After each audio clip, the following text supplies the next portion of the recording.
राजसयानी युधिष्ठिर की आप बनो हरि नाई। सबसे ऊंची प्रेम सगाई, सबसे ऊंची प्रेम सगाई, प्रेम सगाई, प्रेम सगाई, प्रेम सगाई, प्रेम सगाई।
ऐसो प्रीत बढ़ाऊंगा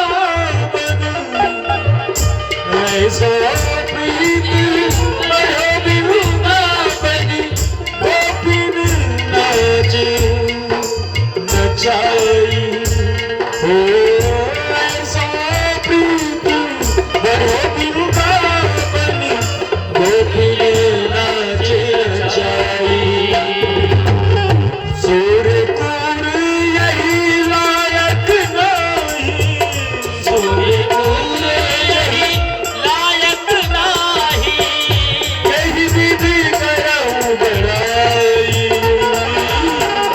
सबसे ऊंची प्रेम सगाई, सबसे ऊंची प्रेम सगाई, प्रेम सगाई, प्रेम ऊंची प्रेम सगाई,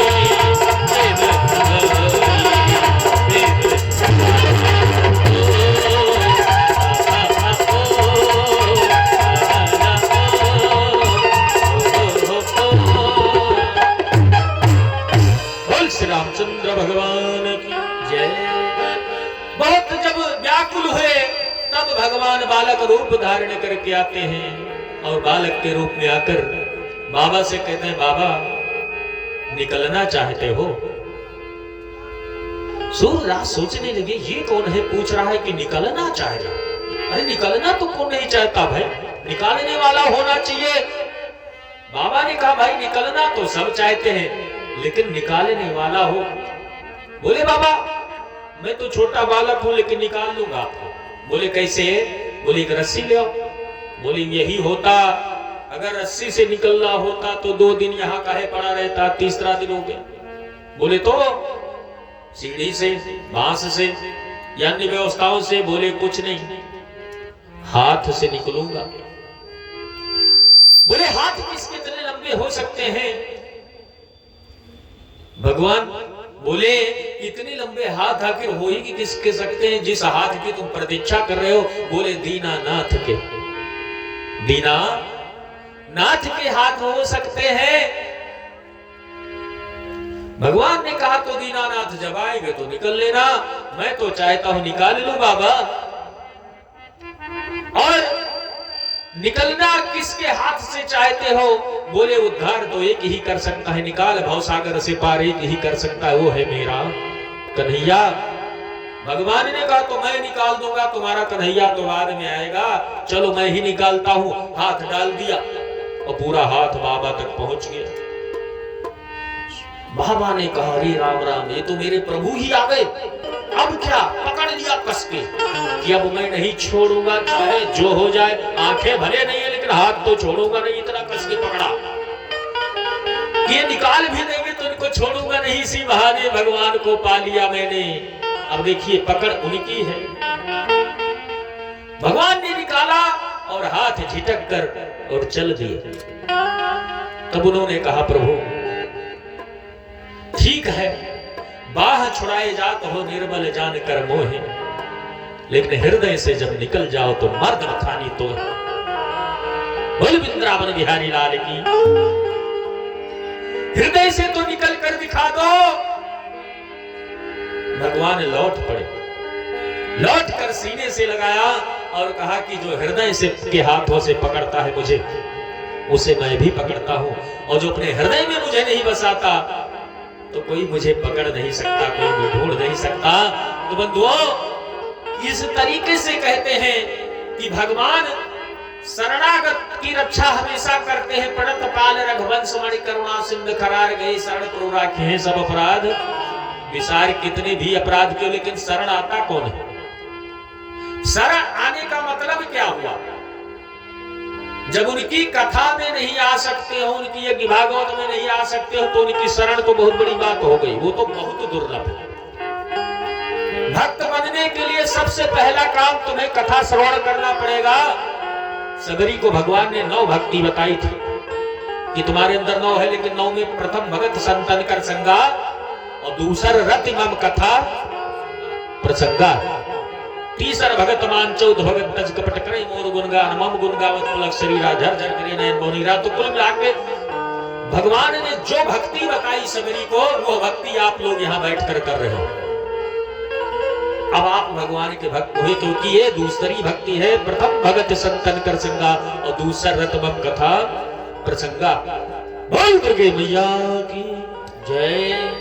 तो इस प्रकार से भगवान जब थोड़े बड़े होते हैं तो इनकी जनेऊ संस्कार होता है, भगवान का गोपवीत संस्कार किया जाता है, और गुरु के गृह में पढ़ने जाते हैं। गुरु गृह पढ़न गे रघुराई, अल्पकाल विद्या समाई।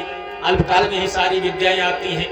भगवान को पढ़ना तो उनकी लीलाएं हैं कि जाकर जाकी श्वास है सुरति चारी, सो प्रभु पढ़े ये कौतुक।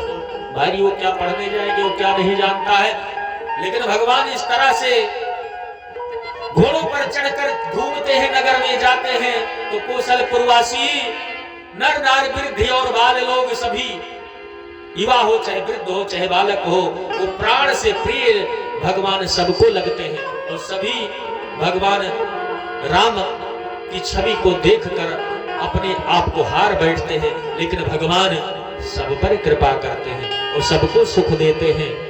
राम जी सबको सुख देते हैं। इस तरह से अपने बंधुओं के साथ खेलने जाते हैं। भगवान कहते हैं मृगया भी भगवान करने गए, लेकिन किस मृग को मारा? जो श्राप बस, जो ऋषि श्राप बस मृग योनि में गए थे, उनके उद्धार करने के लिए जय मृग राम बाण के मारे के तन तज वैकुंठ सिधारे। वो सीधे वैकुंठ को चले गए। मात्र भगवान के बाण लगते, बाकी भगवान ने शिकार में अन्य किसी को नहीं मारा। क्या भगवान मृगा मारेंगे? नहीं, वो मृग नहीं, बल्कि उद्धार कर रहे थे उन ऋषियों को। तो इस तरह से भगवान ने लीलाएं करी, और इस तरह से थोड़े बड़े होते हैं। उसी समय की बात है, सुख पूर्वक माता पिता को सुख देते हुए अपने भवन में निवास कर रहे हैं। अयोध्या के राजमहल में भगवान विराजमान है। लेकिन यहाँ पर जैसे हम लोग यज्ञ कर रहे हैं, ऐसे ही यज्ञ विश्वामित्र जी कर रहे थे। लेकिन उस यज्ञ में विघ्न पैदा होता था, राक्षस पहुंचते थे और यज्ञ ही भंग कर देते थे। क्योंकि यज्ञ में जो विघ्न उपस्थित करे, और यज्ञ में मान लो ना सहयोग दे सके, बहुत से ऐसे लोग हैं सहयोग खुद नहीं देते, दूसरों को भी कहते सहयोग मत करो, है ये सब बकवास है, ऐसा ना करो। बहुत से ऐसे हैं खुद तो करते नहीं और दूसरों को करने नहीं देते। राक्षस और कौन हो सकता है? राक्षस तो यही लोग कहलाएंगे। विघ्न पैदा करते हैं यज्ञ में। तो वही हुआ कि जब यज्ञ होती है, आहुति डालते हैं स्वाहा, तो लाके हाड़ मांस डाल देते हैं।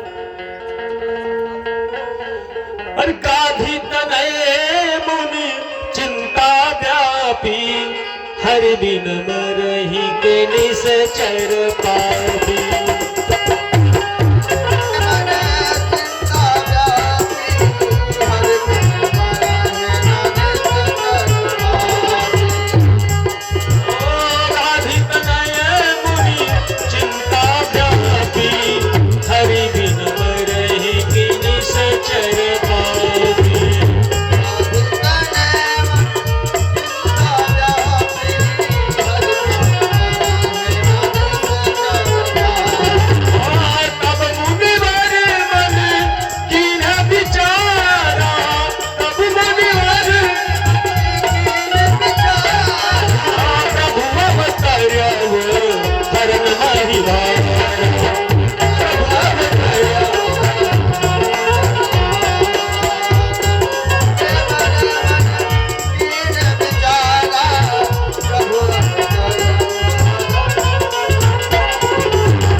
के लिए लिया है तो उन्हीं के पास क्यों ना जाऊं, क्योंकि एक ब्राह्मण हूं और उस पर भी यज्ञ करता हूं। जो यज्ञ में संकल्पित हो जाता है हत्या कर नहीं सकता, किसी को मार सकता नहीं, और मेरी यज्ञ सफल होगी नहीं।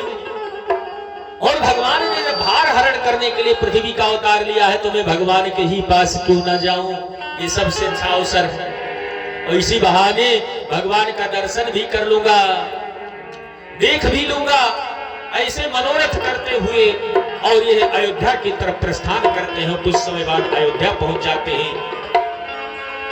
राजा ने देखा कि महामुनि विश्वामित्र आ रहे हैं, सुना मुनि आगमन सुना जब राजा, मिलन गयोले विप्र समाजा। जब आगमन सुनते हैं तो मुनियों की सभा लेकर और मिलने जाते हैं और स्वागत करके उनको लाते हैं, ऊंचे आसन पर बैठाते हैं, चरण पखारते हैं और उनका स्वागत सत्कार करने के पश्चात पूछते हैं कि किस हेतु आगमन हुआ हे महामुनि, कैसे कृपा हुई मेरे ऊपर, ऐसे अकारण तो आप कहीं जाते नहीं, इसलिए आखिर आपने आने की कृपा कैसे करी, मैं क्या आपकी इच्छा पूर्ण करूं, क्या सेवा करूं, कुछ तो कहो।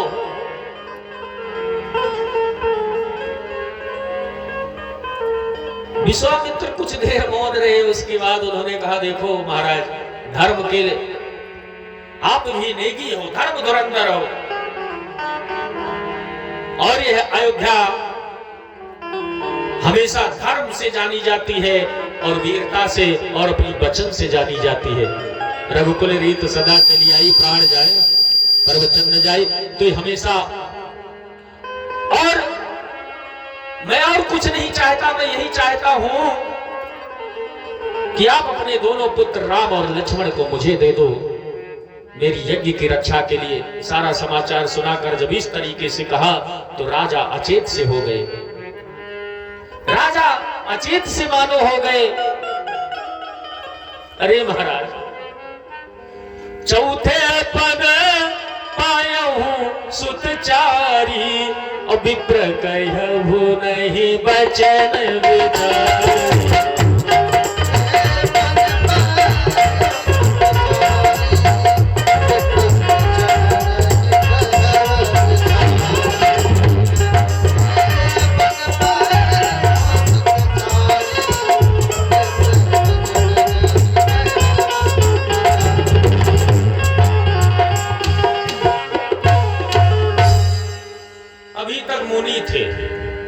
लेकिन मांग लिया तो विप्र हो गया, पद घट गया उनकी निगाह। चौथे पर मुझे पुत्र की प्राप्ति हुई। और महाराज, आप मेरे राम जी को मांग रहे हो, अरे कोष खजाना ले लो, मैं अपना पूरा राज्य दे दूं और मैं खुद चलो युद्ध करता हूं,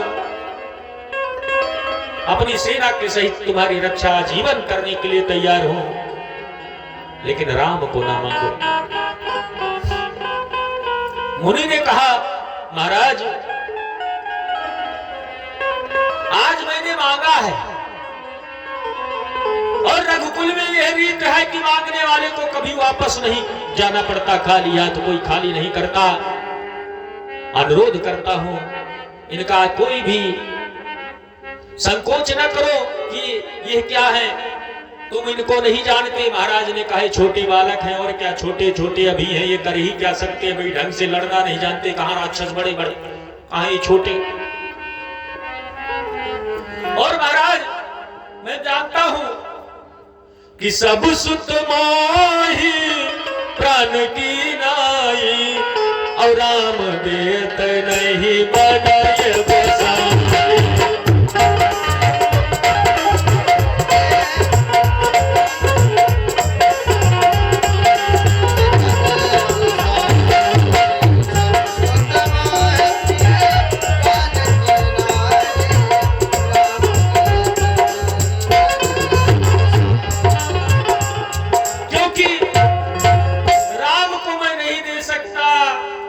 गोसाई शब्द लगाए थे तब और क्रोध में आई गया कि अब अभी तक मुनि है, मुनि आगमन सुनी जब राजा, अब धीरे धीरे विप्र अब गोसाई तक पहुंचाए। तब वशिष्ठ जी चौंक गए कि विश्वामित्र पहले के क्रोधी आदमी, विश्वामित्र और वशिष्ठ की घोर युद्ध हुआ था बहुत पहले, वो जानते थे उनके स्वभाव को, और भी अनर्थ हो जाएगा, ये श्राप दे दे या कुछ भी करे, तो इसलिए समझाना पड़ेगा।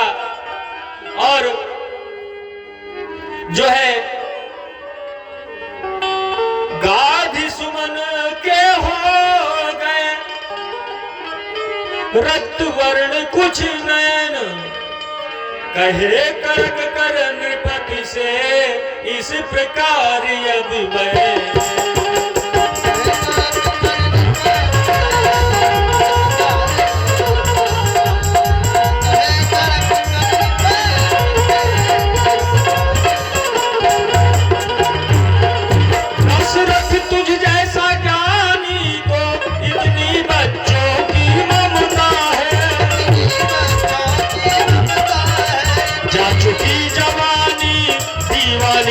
फिर भी माया में भ्रमता है,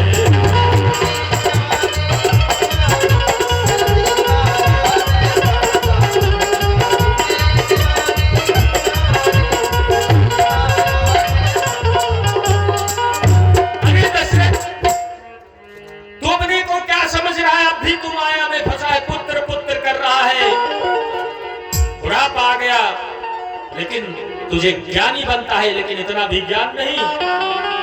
इस संसार में कौन किसका है, वो जो धर्म के काम ना आ सका, ऐसी संतान किस काम की, ऐसे राजा किस काम के जो मोह बस धर्म से पीछा खींच ले। यदि आज विष्णु से कहता मैं, और चल देते छोड़ गरुड़ वाहन, चल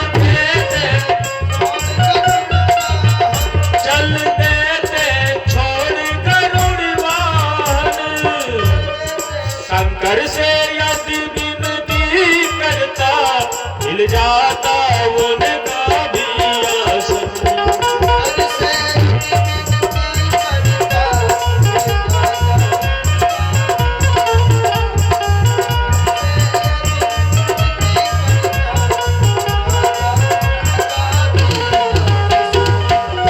देखा जब ही वशिष्ठ ने और ऋषि को है संताप, नृप को समझाने लगे राजन छोड़ प्रलाप।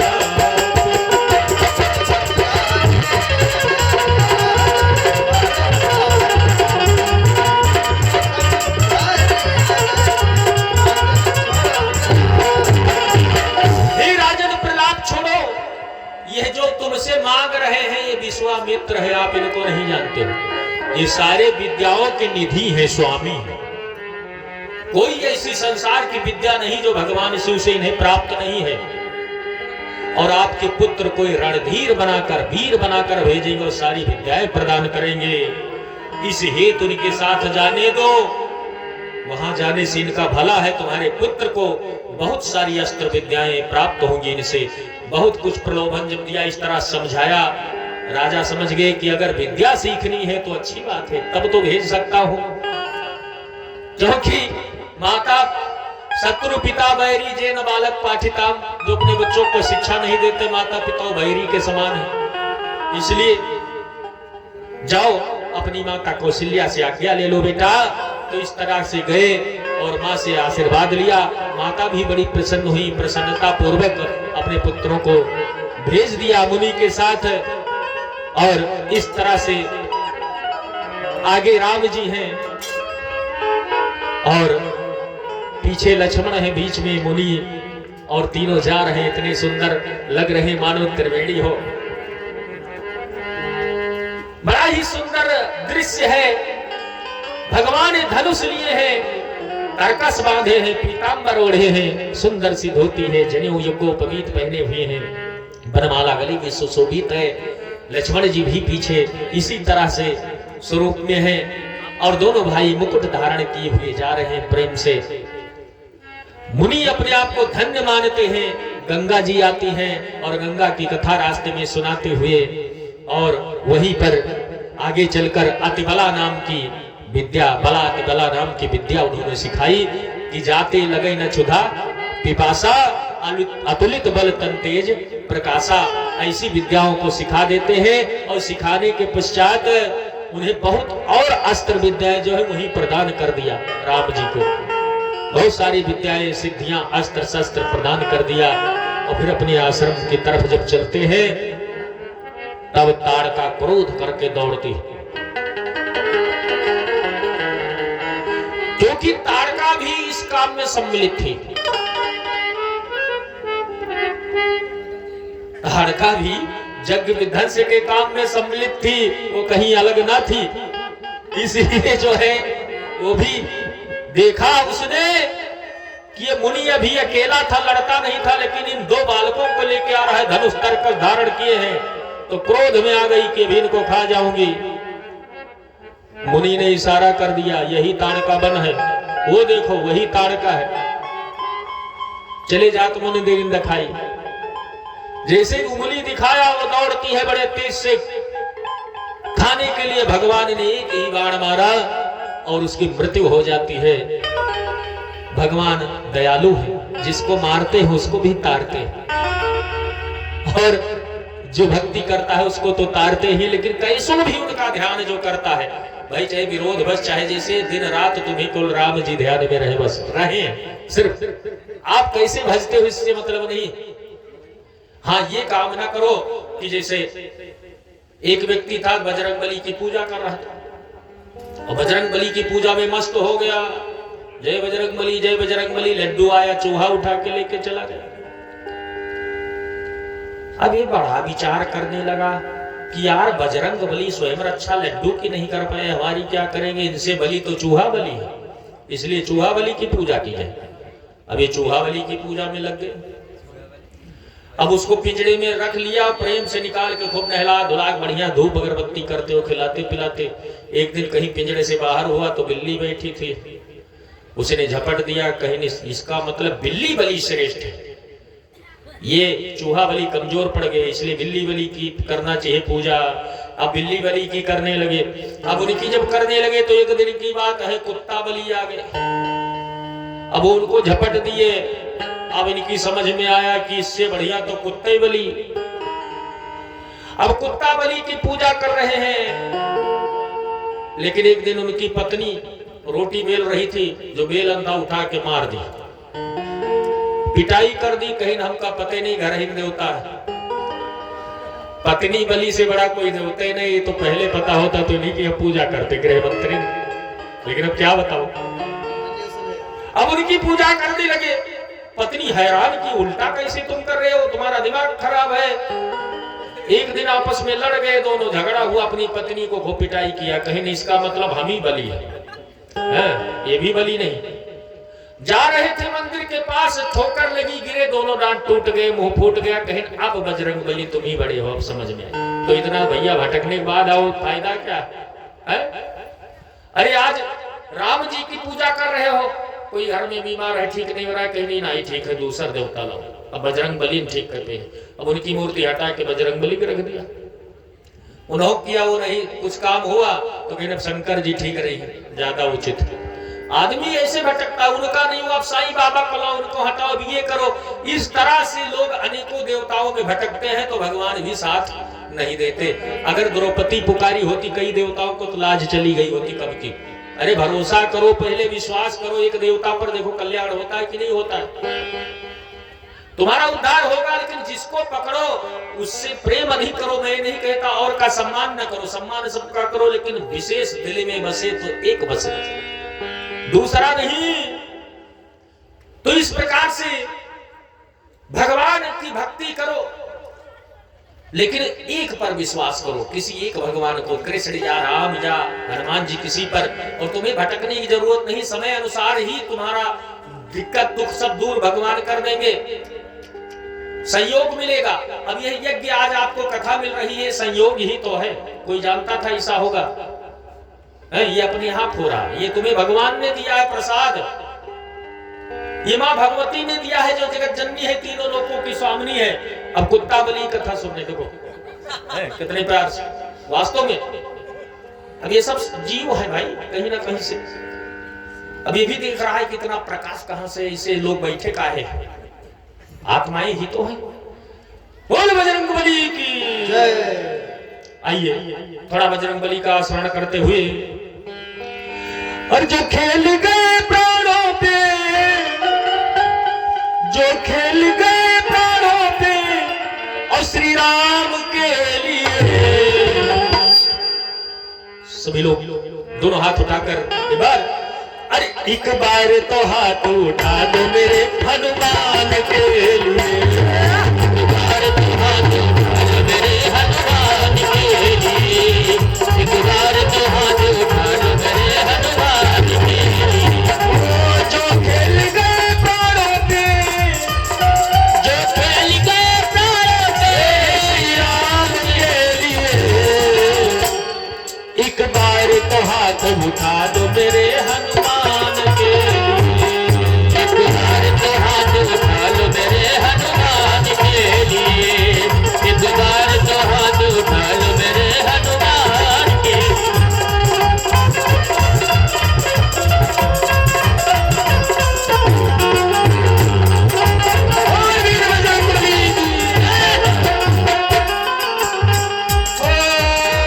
सागर से पार वो जाके सीता का पता लगाया, सागर से पार वो जाके सीता का पता लगाया।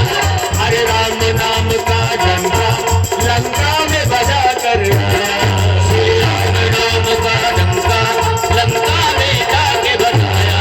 श्री राम माता अंजनी की ऐसी, माता अंजनी की ऐसी, माता अंजनी की ऐसी संतान के लिए। और दोनों हाथ उठाकर कहेंगे क्या? एक बार तो हाथ उठा लो मेरे हनुमान के लिए, एक बार तो हाथ उठा लो मेरे हनुमान के लिए, एक बार तो हाथ उठा लो मेरे हनुमान के लिए।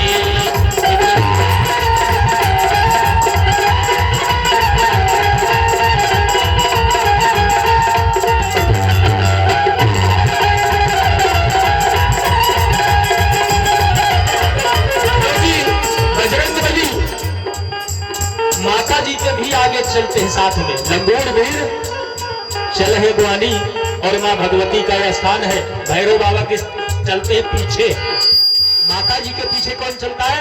भैरव बाबा, और आगे कौन चलता है? लंगोट वीर चल है गुआनी। निबिया के डार माई डाल ली झुलमलो, झोंकी झूमी झूमी, एक की झोली झोली एक की झोली झोली, मैया मोरी झूले ली झुलनवा, एक की झोली झोली, मैया मोरी झूले ले झुलनवा, एक की झोली झोली एक की झोली झोली। बोल वीर बजरंग बली, जय श्री राम, जय श्री राम। तो भक्तों इस तरह से ताड़ का किसका वध किया? ताड़का का। ताड़का है कौन? आज भी बहुत ताड़का है। अब भैया जो धर्म पर ना हो, अधर्म और पाप से युक्त हो, उल्टा सीधा खान पान हो, बकरा मुर्गा कुछ ना बचत हो, सब प्रकार से दुष्ट प्रवृत्ति हो, तो भैया ताड़का को अलग से आवत है। उमा महारानी एक बार पूछी, बताओ राक्षस के आए कलयुग में कैसे पहचान मिले? भाई सींग पूछ तो होए ना उनके, कुछ न सींग होए ना बड़ी बड़ी दाग, तो आखिर पहचान में कैसे आएंगे? तो उन्होंने कहा, मां नहीं मात पिता नहीं देवा, और साधु से करवावे सेवा, और जिनके अस आचरण भवानी, और तिन्ह जाने निश्चर सम प्राणी। क्योंकि यहाँ लिखा है भगवान प्रातः काल उठ गए रघुनाथा, मात पिता गुरु नाम है माथा। लेकिन यहाँ कितने बच्चे बैठे हैं जो अपने पिता का सुबह सुबह पैर छूते हो? हाथ उठाएंगे। माता पिता का पैर जो छूते हो? सब छुअत हैं, सब छुअत हैं गुरुजी, सब छुअत हैं, सब छुअत है, सब चुप्पा। वाह भाई, सब मतलब छुअत हैं अंधेरे में। मतलब माता पिता का पैर छूना भी आजकल वो संस्कार हमें लगता है नहीं रह गया हो। कुछ में हो कुछ में ना हो, लोग या शर्म करते हो बच्चे आजकल के, लेकिन चाहिए, आशीर्वाद मिलता है। पिता माता देवता के तुल्य है भैया, देवता के समान है। मातृ देवो भव पितृ देवो भव। प्रातः काल उठ के रघुनाथा मात पिता गुरु नाम ही माता, लेकिन आज उल्टा हो गया हमारे हिसाब से। प्रातः काल उठ के सब भ्राता और मात पिता गुरु मारे ही लाता, लाता वाला सिस्टम आ गया है। जबकि माता पिता की सेवा पूजा जो नहीं कर पाया, तीर्थ और कुंभ नहाए थोड़ो पुण्य मिले। बहुत कुंभ नहाए डारो और तुम्हार महतारी बाप दुखी होए तो ठीक नहीं। बहुत पिंडदान करवाए डारो, लेकिन जिए पिता पर दंगा, मरे पिता पहुंचावे गंगा, क्या फायदा मिलेगा? बहुत गंगम डारे। इसलिए संस्कार चाहिए। अगर तुम सेवा नहीं करोगे अपने माँ बाप की, तो तोहरो लड़का तुम्हार करे ना, बदला कहूं जात नहीं। वृद्धाश्रम में ले जाते हैं आजकल, डाल देते हैं लोग। जैसे बेचारे बुजुर्ग हुए वृद्धाश्रम पहुंचा देते हैं। अब तुम्हारा भी तो पुत्र देख रहा है, तो वो भी जानता है जगह कहाँ है, वही ले जाएगा तुमको भी। इसलिए वो काम करो कि आने वाली पीढ़ी भी तुम्हारा सम्मान करे। इसलिए मातृ देवो भव पितृ देवो भव। भक्तों, अब हुआ क्या कि जो है ताड़का को मारने के बाद भगवान आश्रम में जाते हैं और आश्रम में निवास करते हैं बहुत समय तक। एक समय की बात है, भगवान ने कहा कि हे मुनि, अब निर्भय होकर तुम यज्ञ कर सकते हो, आप यज्ञ करो और मैं यज्ञ की रक्षा करता हूं। अब यज्ञ चलने लगा। ओम गणानान्त्वा गणपति गंगवामहे, गणन्त्वा प्रियपति गंगवामहे, निधिनान्त्वा निधपति गंगवामहे, वसो मम जाने गर्भदम त्वमजासि गर्भदम। चलने लगे ओम श्रीमन महागणाधिपति नमः स्वाहा, चलने लगा पूरा भैया। तो इधर जैसे यहाँ यज्ञ आप लोग कर रहे हो, चल रही है, ऐसे यज्ञ वहां चलने लगी। और वैसे यज्ञ में तो सब लोग आते होंगे परिक्रमा करने, माताएं तो आती है लगभग लगभग, कुछ लोग नहीं आ पाती भाई, लेकिन हवन में कम से कम सब लोग भाग लो भाई। थोड़ा थोड़ा समय ना, सुबह तो शाम जरूर निकालो, यज्ञ से कल्याण ही होता है। अब यहाँ यज्ञ की रक्षा के लिए भगवान यज्ञ से उत्पन्न हुए, यज्ञ की रक्षा के लिए पहुंच गए। यज्ञ का महत्व तो देखो। अब हुआ क्या कि भगवान यज्ञ की रखवाली करने लगे, इधर आहुति देने लगे ऋषिगण, राक्षस मारीच और सुबाहु, ये दो राक्षस अपने सहायकों के साथ पहुंच जाते हैं। एक तरफ से लक्ष्मण जी, एक तरफ से राम जी। अब सभी राक्षसों पर बाण चलाने लगे और चलाकर सबको मार डाला, लेकिन एक को भगवान ने छोड़ दिया। उसको बिन फर बाण राम ते मारा, सत जोजन गयो सागर पारा, केवल एक को छोड़ा, वो था मारीच। क्यों छोड़ दिया? सीता हरण में यही सहयोगी बनेगा, क्योंकि भगवान तो जानते हैं आगे हमको करना क्या है लीला। इसलिए वो 7 योजन समुद्र के पार जाकर गिरा और इतना भयभीत हो गया कि उसको केवल राम ही दिखाई देते हैं। जिधर देखता है राम दिखाई देते हैं। डर बस बस राम ही राम जपने लगा, कुटिया बना के सुधर गया वो। अब वो सुधर गया राम राम करने लगा। इधर यज्ञ संपन्न हो जाती है और यज्ञ संपन्न होने के पश्चात मुनि के पास भगवान बैठे हैं। तब तक एक ऋषि संदेशा लेकर आता है कि महाराज जनक के यहाँ यज्ञ उत्सव हो रहा है, धनुष यज्ञ, और आपको भी बुलाया गया है। ये देखकर, ये सुनकर सभी हर्षित हुए। और हुआ क्या कि मुनिवर ने कहा, हे राम जी, हम सभी यज्ञ में चले और यज्ञ उत्सव देखें, बड़ा दिव्य यज्ञ उत्सव है। भगवान तो प्रसन्न हुए मन ही मन, क्योंकि तीनों लोकों के स्वामी हैं, उनको तो पता ही है क्या होगा, क्या होना है। इसलिए लक्ष्मण जी की भी उत्कंठा हुई कि बिल्कुल चले हम देखने यज्ञ को, और इस तरह से यज्ञ देखने के लिए उत्सुक होकर चल पड़ते हैं। और भक्तों, वहां ऋषि सहित राम लक्ष्मण जाते हैं और कुछ मुनि मंडली भी साथ में है। ये सभी जा रहे विश्वामित्र के साथ में। रास्ते में एक सूना आश्रम दिखाई पड़ा। था तो सूना,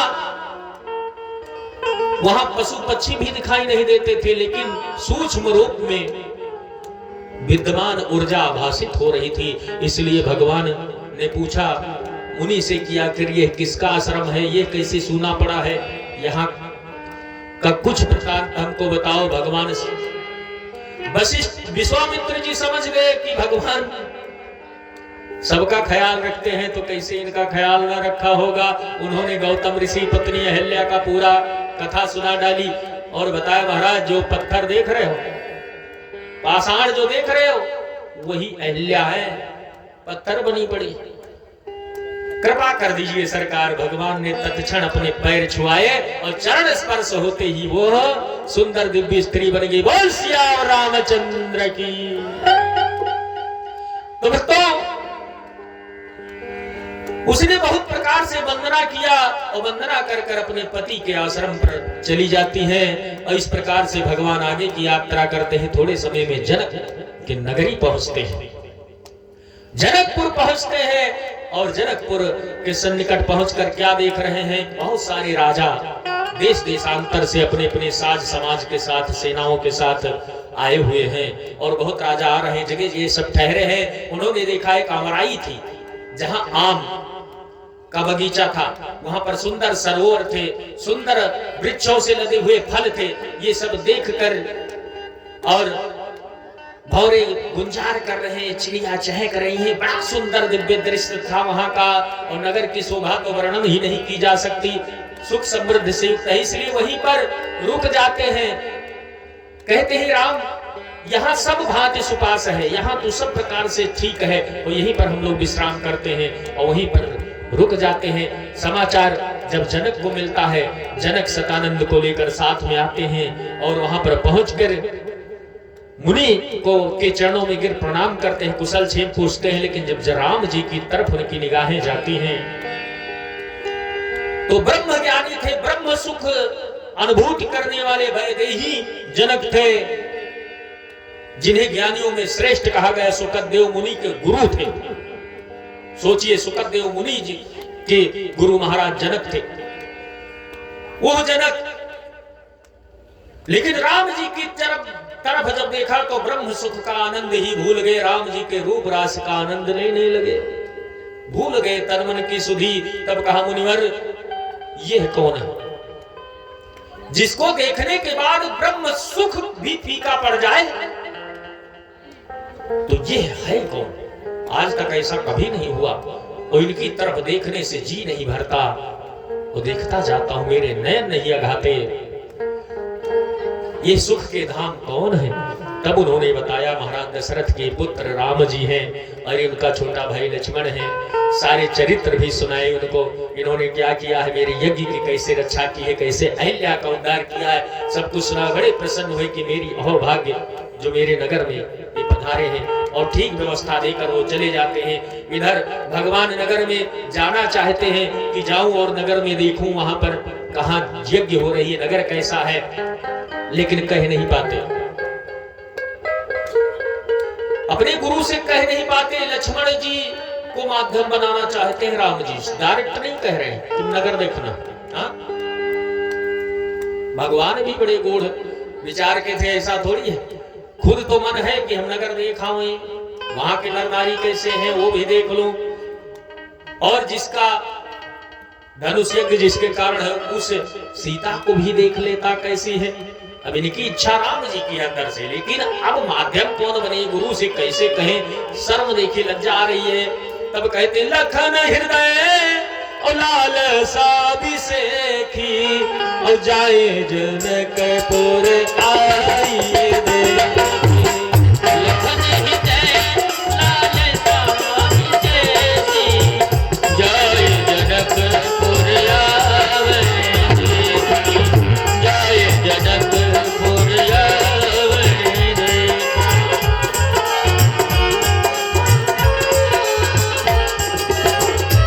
हे महाराज, हे गुरुदेव, लक्ष्मण के हृदय में एक जिज्ञासा है, पूर्ण कर दीजिए गुरुदेव।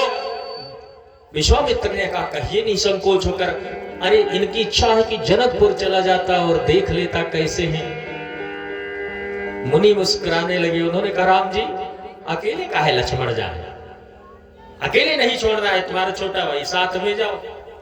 भगवान समझ गए गुरुजी तो जान ही गए, इसलिए संकोच बस कुछ ना बोले, प्रणाम कर कर चले जाते हैं। और नगर में जो प्रवेश किया भगवान ने, ओहो, सारे नगर के वासी जो ही देखता फिर किसी तरफ और देखने की इच्छा ही खत्म हो जाती, किसी भी तरफ और देखने की इच्छा ही ना रह जाती, जो देखता वो उनका दीवाना ही हो जाता।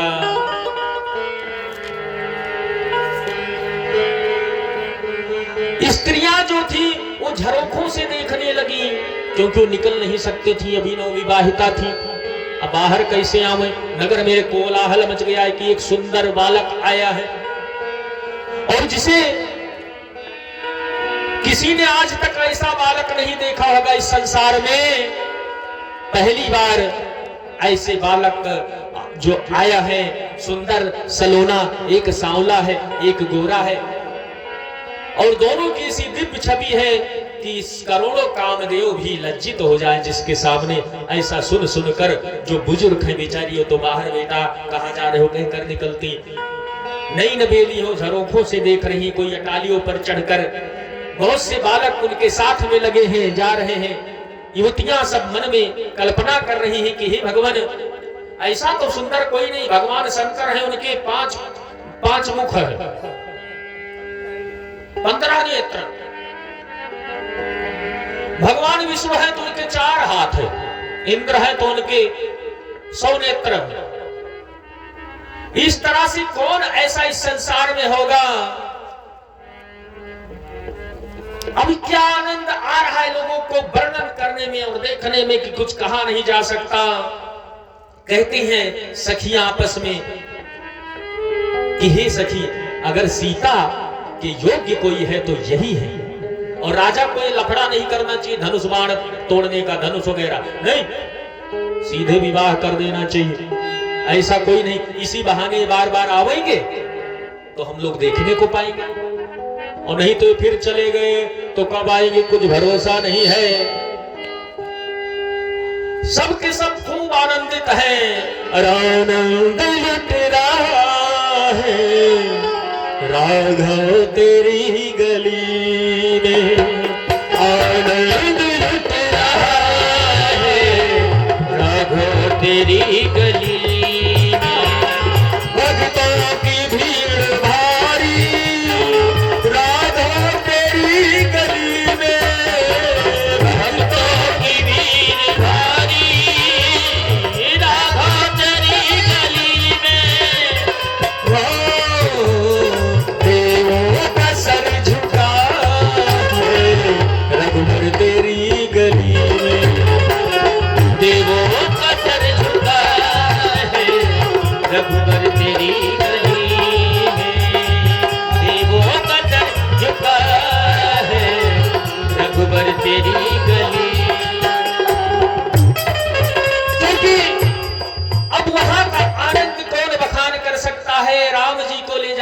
यज्ञशाला दिखाते हैं, अनेकों मंच विशाल विशाल बने हुए हैं बैठने के लिए, जैसा जो है उस योग्य व्यवस्था बनी हुई है।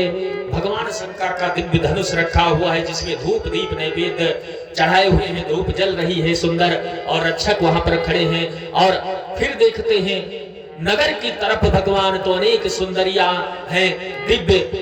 भगवान को भी आनंद आ रहा है कि वाह क्या जनक नगर है। जो युवा हैं, यंग बच्चे हैं, वो भी साथ में हैं, वो भी सब बड़े सुशील हैं और बड़े ही सुंदर हैं। नगर में देख रहे हीरा जवाहरात आदि से भरपूर है, मणियों से खचाखच भरा है जो है परकोटा और नगर, क्योंकि सब में नीलम मणि से लेकर अनेक बहुमूल्य और बहुभाग मणियों से ही बने हुए फाटक है, दरवाजे हैं। अनेक प्रकार से दीप जल रहे हैं सुंदर, और सुपारी का वृक्ष जो कि सोने का बना हुआ है इस तरह से है, केले के खंभ लगे हुए हैं, जगह जगह बंधनवार लगे हैं। ये सब देख रहे हैं राम जी, लेकिन राम जी को जो देखता है तो यही कहता है कि तुम क्यों आए। मन में यही सोचता है क्यों आए, कि जिसे देखने के बाद अब हम लोग किसी और को देखने की इच्छा ही खत्म हो जाएगी।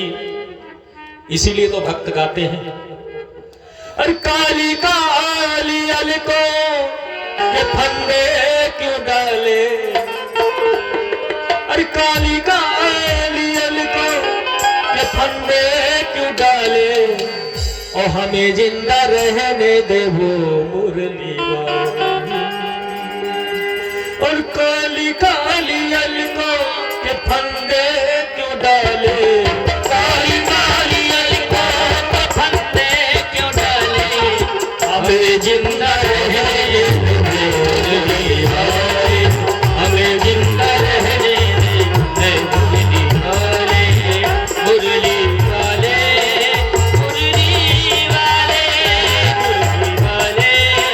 मुरली वाले, हमें जिंदा रहने दे मुरली वाले, मुझे जिंदा रहने दे धनुरी वाले। क्योंकि मेरा एक नजर तुझे देखना किसी बंदगी से कम नहीं, करो मेरा शुक्रिया मेहरबान, तुझे दिल में हमने बसा लिया। लेकिन हे प्रभु, आप इस तरह से होश उड़ाया न कीजिए, आप इस तरह से होश उड़ाया न कीजिए, और यूं बन समर के मेरे सामने आया न कीजिए। क्योंकि हो मुरली वाले, मुरली वाले, मुरली वाले,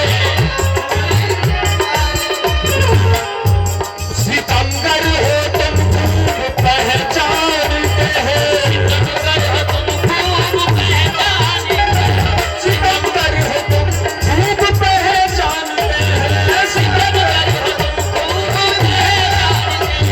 तुम्हारी अदाओं को हम जानते हैं, तुम्हारी अदाओं को हम जानते हैं। अब क्या कहना है अपने राम जी से, अपने कन्हैया जी से, हे प्रभु, हो फरेबे मोहब्बत में उलझाने वाले, फरेबी मोहब्बत में उलझाने वाले, फरेबे मोहब्बत में उलझाने वाले, हमें जिंदा रहने दे मुरली वाले, हमें जिंदा रहने दे मुरली वाले। काली काली अलको, काली काली अलको रे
सवरिया ले चल परली पार कन्हैया ले चल परली पार सवरिया ले चल परली पार सवरिया ले चल परली पार जहाँ विराजे श्री राधे की जहाँ विराजे श्री राधे की अलगही सरकार सवरिया ले चल परली पार सवरिया ले चल परली पार सवरिया ले चल परली पार।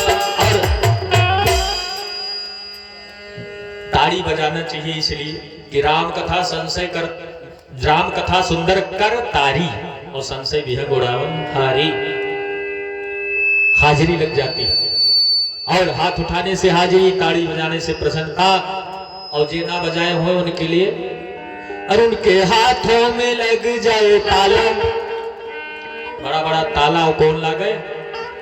अलीगढ़ वाला अरे सवा मन वाला जो मैया जी की ताड़ी ना बजाए उनके हाथों में लग जाए ताला अलीगढ़ वाला सवा मन वाला जो मैया जी की ताली न बजाए जो भोले का जयकारा ना लगाए, जो मैया का जयकारा ना बजाए, जो भैरव का जयकारा न लगाए जो मैया जी की ताली न बजाए। हे भैया उनके जिह्वा पे, उनके जिह्वा पे, उनके जिह्वा पे लग जाए ताला अलीगढ़ वाला और सवा मन को ताला लग जाए तो सवा मन वाला जो मैया जी की ताड़ी ना बजाए उनके हाथों में लग जाए ताला अलीगढ़ वाला सवा मन वाला जो मैया जी की ताली न बजाए जो मैया जी की ताली न बजाए। बोल दुर्गे मैया की। तो देखो भगवान का चरित्र ही कुछ ऐसा है और वैसे माँ का दरबार है तो थोड़ा माँ की भी हाजिरी लगनी ही चाहिए थी, थोड़ा बहुत लगती रहे क्योंकि ये देवी दरबार है और यज्ञ भी देवी जी की चल रही और ये सत्य रूपा है। अवसर ही नहीं मिलता क्योंकि भगवान की कथा ही इतनी लंबी है कि भैया वैसे देवी पुराण होता तो उसमें देवी चरित्र ही कहता, लेकिन लाइन मिली है हमको राम कथा दिया गया है, राम कथा नहीं, तो भाई राम कथा में भी राम कथा ही चल पाए। श्री राधे। ये और बालकृष्ण तिवारी जी की तरफ से 10 मुद्राएं अर्पण हुई हैं। भगवान ने लाखों करोड़ों की संपदा प्रदान करें, धन्यवाद।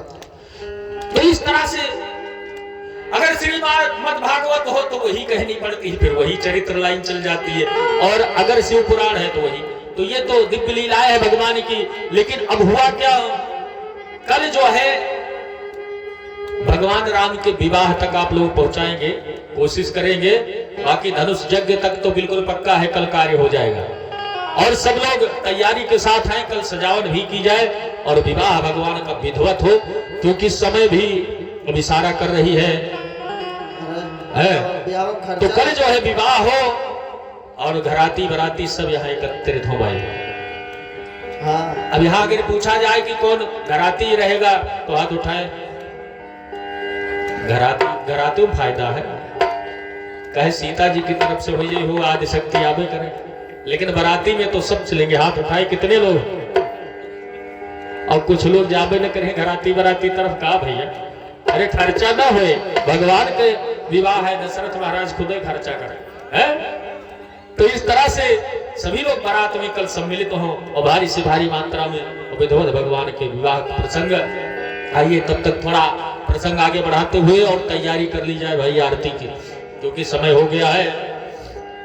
भगवान वापस आते हैं, लेकिन सबका मन चुरा के वापस आते हैं। और जब आते हैं तो होता क्या है बंधुओं कि गुरु को प्रणाम करते हैं, चरण दबाते हैं गुरु का, और रात बीत जाती है। भगवान पहले अपने गुरु का चरण दबाते हैं, गुरु जी सो जाते हैं तो लक्ष्मण जी राम का चरण दबाते हैं। जब लक्ष्मण जी सो जाते हैं तो जो है राम जी सो जाते हैं, तब लक्ष्मण जी सोते हैं। और सबसे पहले लक्ष्मण जी उठते हैं, फिर राम जी, फिर गुरु जी उठते हैं। इस तरह से उठने की भी प्रक्रिया।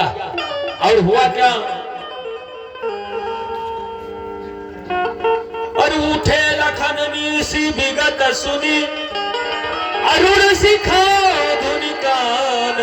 मैं इनका रुके रहा, एक मिनट रुके रहा, फुलवारी तक पहुंचा दी।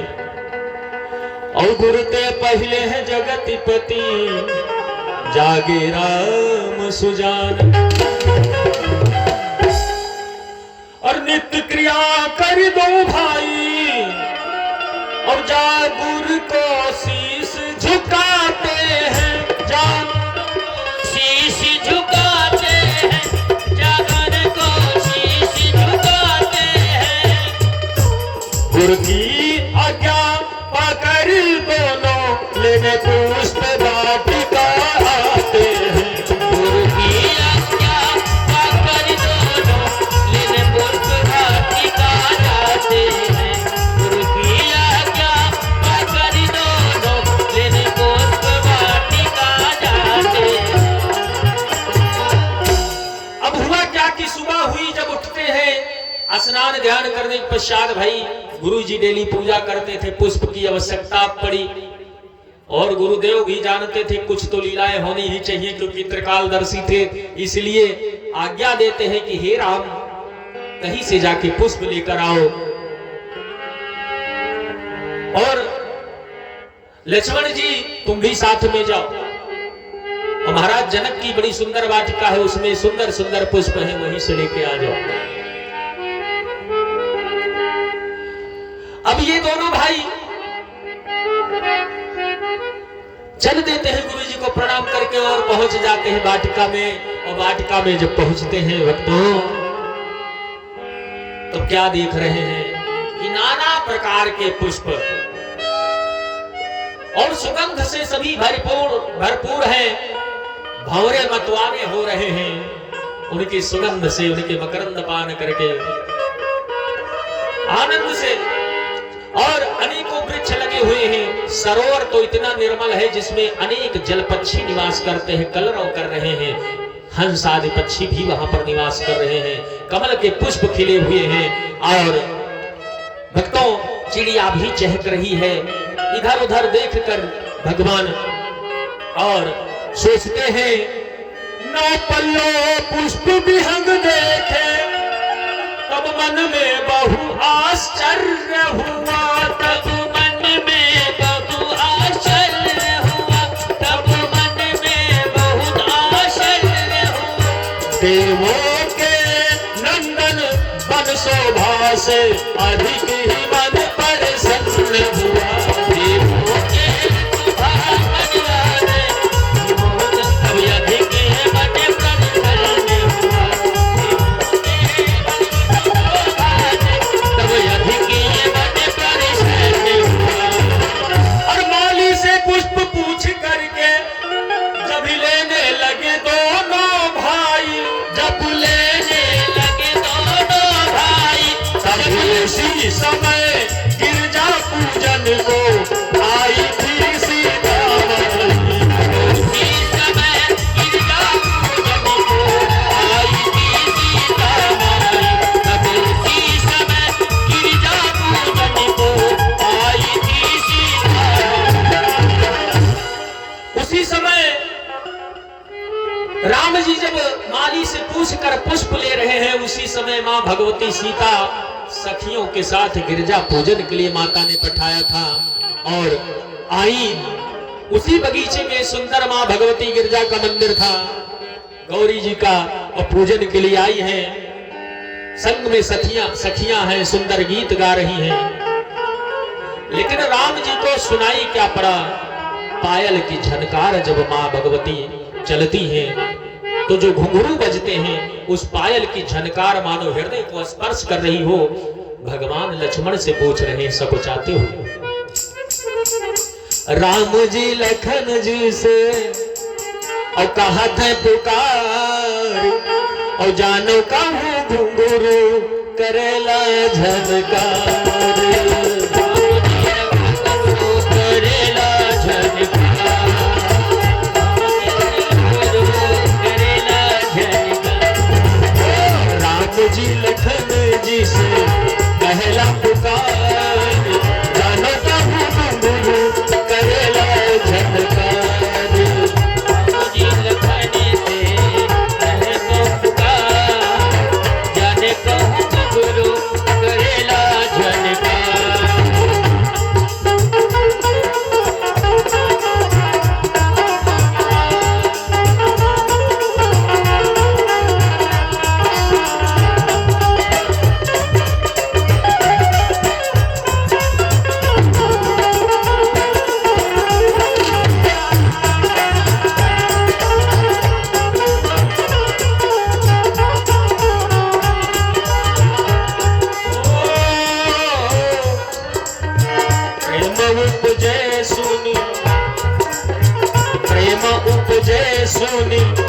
हृदय मझार जानो कहूँ गुरु करेला झनकी प्रेम उपजे सुनी हृदय मझार जाने कहूँ गुरु करेला झनका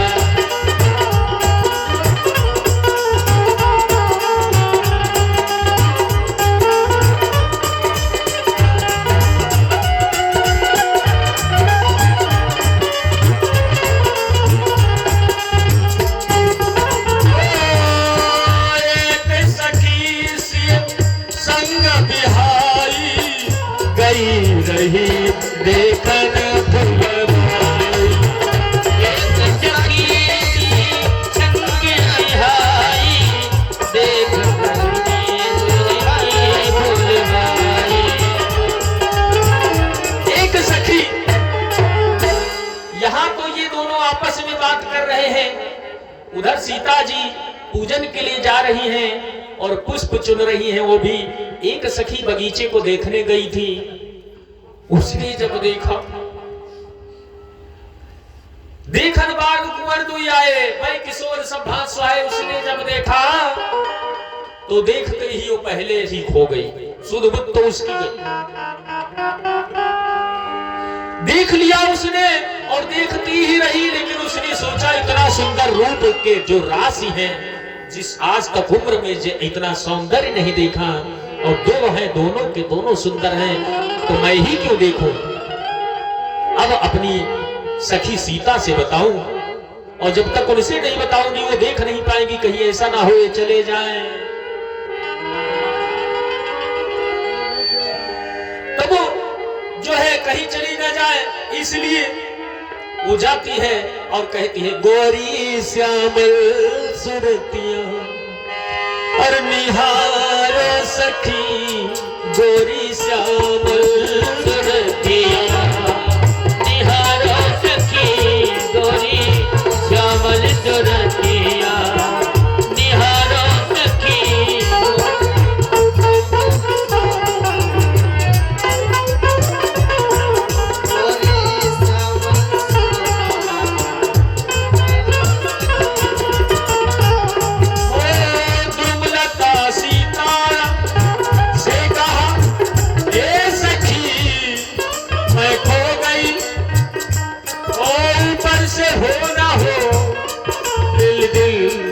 शादी हो गई ना नगद ही रही ना उधार सकी ना नगद ही रही उधार सखी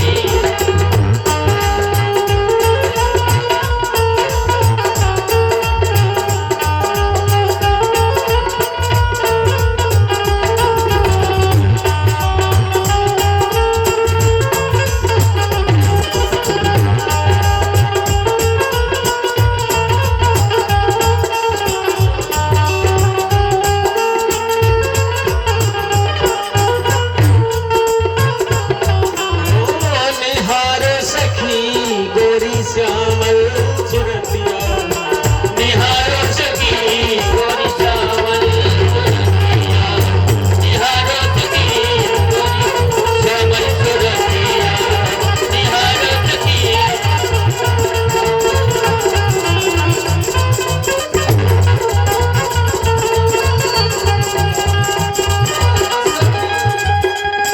हे सखी मैं कैसे कहूँ श्याम गौर की कहो बखानी कैसे। श्री राधे।